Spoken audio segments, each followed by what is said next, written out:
Olá pessoal, para quem não conhece, este é o canal Point do Medo. Aqui você verá histórias de terror, ufologia, fanfics e muito mais. Deixe seu joinha no final do vídeo, aproveite!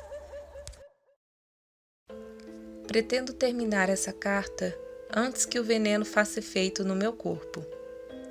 Custou a mim tempo e dinheiro considerável para que, enfim, eu finalmente conseguisse uma substância que me matasse sem dor, mas sem que eu precise causar náuseas para as enfermeiras que acharem meu corpo no quarto.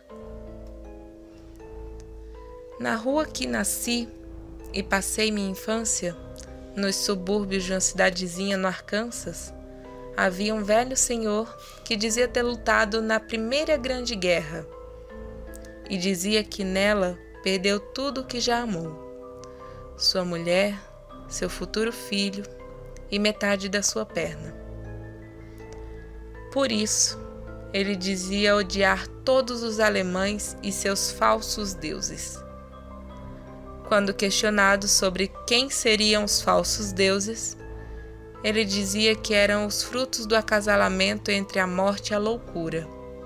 Seus nomes já eram suficientes para levar o mais corajoso dos homens à insanidade. Poucos anos mais tarde, o velho morreu, em sua cama. Em alguns anos a mais, fui forçado a abandonar meu lar e me sujeitar ao serviço militar. Não estávamos em tempos de guerra ou crise, porém, após a derrota fascista, todos os salários subiram e uma carreira no exército era simplesmente a mais fácil, ou ao menos aparentava ser.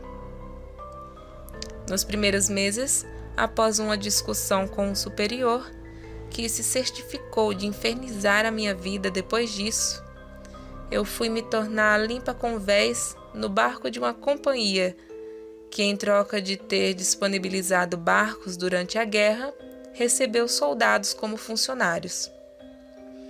Durante os primeiros dias, tudo ocorreu relativamente bem, se não fosse pelos enjoos e náuseas constantes de meia tripulação que nem sequer havia visto o mar, onde eu estava incluído.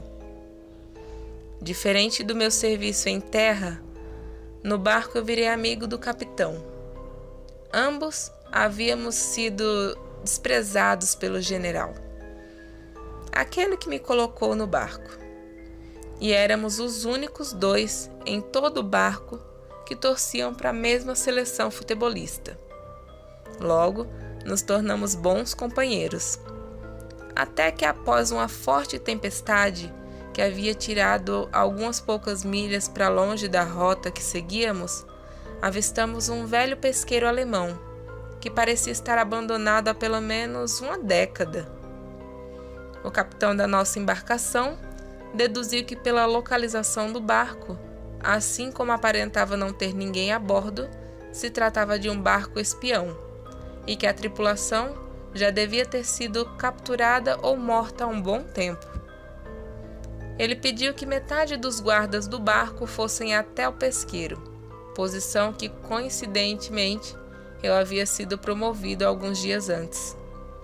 Então eu e mais 2 homens fomos até o barco alemão, armados com velhos fuzis militares. Ao chegarmos na embarcação, a primeira coisa que notamos foi o forte cheiro de sangue e enxofre, que parecia vir da sala de máquinas. Fora isso, o barco estava limpo de uma forma surreal. Se não fosse por termos reconhecido que era um modelo antigo, seria impossível dizer que o barco tinha mais que 10 anos. Cada peça de metal brilhava como se tivesse sido feita da prata mais polida do mundo. Tiramos na moeda para selecionar quem iria descer para descobrir a causa do mau cheiro. Obviamente, com o azar que eu tive durante toda a minha vida, eu fui o escolhido pelo destino. Destravei a arma e desci a parte de baixo da embarcação, atento a cada som que eu escutasse. Naquele momento, notei outra coisa. Era impossível escutar o barulho de fora ou sentir o balanço do mar. De certa forma, era como se eu estivesse parado no tempo. Ao finalmente chegar na sala de máquinas, tive uma visão que não posso descrever em palavras. Era como se todos os membros da tripulação tivessem sido quebrados, retorcidos, esmagados e, enfim, empilhados em um cubo de carne, sangue e ossos, quase que perfeito. No centro da sala, onde deveria estar um motor, havia somente uma placa de pedra coberta de algas e inscrições em letras que jamais tinha visto antes. Ao tentar ler os símbolos com uma sensação de náuseas e vertigem tomou conta de mim, como se meu cérebro estivesse sido sugado por um canudo da minha testa.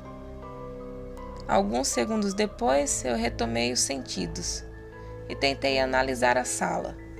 Na parede, pintado com o que parecia ser sangue e fezes, estava uma palavra em letras normais, escrito de uma forma que as últimas letras pareciam ter sido feitas por alguém ou algo se contorcendo, ou em loucura. Capiotos. Uma dor agoniante tomou conta de mim quando eu li. Ao me virar para a saída, vi um ser asqueroso. Tinha um corpo de um lagarto, porém humanoide, e no lugar da cabeça havia apenas uma massa negra, feita de olhos, tentáculos e bocas. O cheiro da criatura me atingiu em segundos. Era uma mistura de enxofre e carniça tão forte que me fez perder a consciência em poucos segundos. A última coisa que eu vi foi os tentáculos da criatura se moverem em minha direção. Acordei, segundo o capitão, 3 dias depois na enfermaria do meu barco. Meus companheiros, segundo ele, impacientes com a minha demora, foram para a sala de máquinas e me encontraram inconsciente, em uma poça de fezes e sangue. Após verem o bolo de corpos, me tiraram de lá e logo depois afundaram a velha embarcação com algumas bananas de dinamite, como fora ordenado pelo exército americano. Quando questionei sobre a placa e as inscrições na parede, eles afirmaram não ter visto nada. Acreditei de princípio, até que um dos que me resgataram tirou a própria vida, colocando a cabeça em um moedor de carne. As memórias da palavra e da criatura que vi naquele dia continuam me causando pesadelos durante toda a minha vida. Sinto que aquela criatura pretende em algum momento vir me buscar. Confesso que tenho medo do que ela poderia fazer para mim. Por isso eu peço que entendam a minha decisão de tirar a minha própria vida. Poucos segundos atrás, eu escutei sons do lado de fora e um forte cheiro de sangue e de enxofre tomou o quarto por completo. Eu sei que ele está aqui. Também sei que nada vai impedir.